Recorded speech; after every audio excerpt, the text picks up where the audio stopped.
Full news headquarter. Bulletin में एक बार फिर खुशामदीद। सियासत के साथ गुलूकारी का भी शौक। मुस्लिम लीग नून के नायब सदर मरियम नवाज के साहबजादे जुनेद सफदर का वलीमा हमजा शहबाज के दिल के तार भी छिड़ गए। जाती उम्रा में होने वाली तकरीब में हमजा शहबाज ने माइक थामकर गाना गाया और हाजरीन के दिल मोह लिए। मरियम नवाज, कैप्टन रिटायर्ड सफदर समेत दीगर करीबी रिश्तेदार तकरीब में मौजूद थे। ये हम नहीं जानते मगर जी नहीं सकते तुम्हारे बिना, हमें तुमसे प्यार। तुम्हें कोई और देखे तो जलता है दिल, बड़ी मुश्किलों से फिर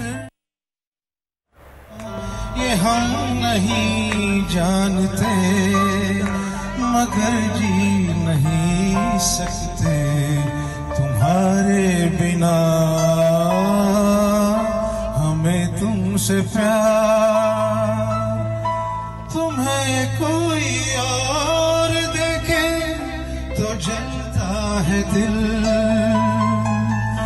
बड़ी मुश्किलों से फिर। सब्सक्राइब करें और बेल दबाएं ताकि कोई खबर रह न जाए।